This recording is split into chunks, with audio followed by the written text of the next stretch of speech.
Devasset. Dear Kiddo, take my hand into darkness. Mom exposes herself in Beaver Creek. Kiddo, let me tell you something about your grandmother. She's a force of nature, equal parts hurricane and soap opera protagonist. If chaos were an Olympic sport, she'd have more gold medals than Michael Phelps. This is the story of how I, fresh off an exhausting campaign to calm her down during a road trip to Beaver Creek, ended up inadvertently unraveling one of her more elaborate escapades. The drama began with that cursed text from my ex. After hours of me justifying why a single happy birthday reply didn't mean I was rekindling some torrid love affair, Mom finally cooled down. By the time we arrived at Beaver Creek, we had reached what I'll generously call a truce. Her simmering irritation was replaced with a vague, passive-aggressive quietness, which in Mom's world counted as progress. Little did I know, though, that text had become more than a petty grievance in her mind. It was a pass, a ticket to do what she does best, stir the pot until it boiled over, then play innocent when the kitchen caught fire. Because while I was carefully trying to put out flames, Mom was out here fanning them to justify a whole new level of shenanigans. Enter Alex. Alex was, by all accounts, a bartender with a jawline chiseled by the gods and a personality that probably left much to be desired. You know the type, flirty with everyone, but just charming enough to convince you that you're special. Mom had been eyeing him since we checked into Beaver Creek, and apparently, the ex-girlfriend text provided the perfect excuse to flip her moral compass upside down. Now, let me explain something to you about covert narcissists like Mom. They don't just cheat. They architect the cheating. It's not about impulse, it's about justification. They don't do the thing and feel guilty about it later. They build a whole courtroom in their head, appoint themselves the judge, jury, and prosecutor, and create an airtight case for why their actions are completely justified. And in this particular courtroom, my harmless text was Exhibit A. Mom's logic went something like this. If my son is so morally corrupt that he can wish his ex-girlfriend a happy birthday, then I, a misunderstood martyr, have no choice but to seek comfort elsewhere. Because clearly, I'm surrounded by toxic relationships. And just like that, Mom transformed herself into the victim of a drama she wrote, directed, and produced. Fast forward to my departure. I was supposed to be relaxing in Santa Fe, recovering from the emotional marathon that was the Beaver Creek road trip. Instead, I made the rookie mistake of calling Mom to check in. She answered from Minturn, a charming little town where most of Beaver Creek's working class lives.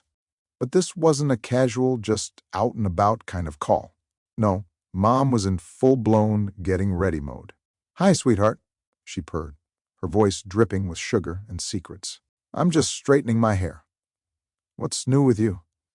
This was my first red flag. Mom never straightened her hair unless she was about to go on the prowl.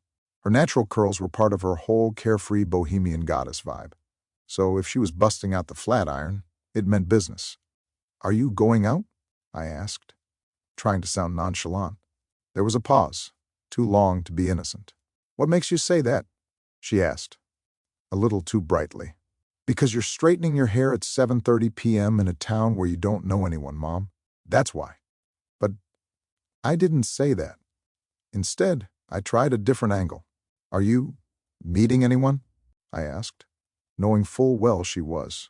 "Kiddo, if there's one thing I've learned about Mom, it's that she can handle almost any situation with composure, unless she feels like she's been caught." And in that moment, I could hear the panic setting in. "Of course not," she snapped, her voice suddenly sharp. "Why would you even ask me that? I'm just having some me time." Yes, me time.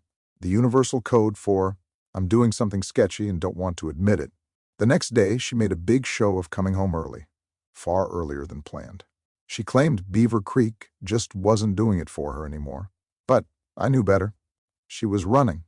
She'd been called out, and her carefully constructed house of cards was starting to wobble. And here's where things took an even weirder turn. By the time she got home, she wasn't focused on Alex anymore. No, she had pivoted back to another man. Alex's backup, apparently. Because, kiddo, that's how she operates. She collects backup men, like other people collect stamps or fridge magnets. And if one falls through, she simply pulls another from the rotation. It's like a bizarre, emotionally exhausting game of whack-a-mole. Alex wasn't really my type anyway, she told me later, trying to sound breezy. But I've been meaning to reconnect with someone back home. You remember him, right? He's such a good listener. Translation: I got caught. So now I need a new distraction. Kiddo, I won't lie to you.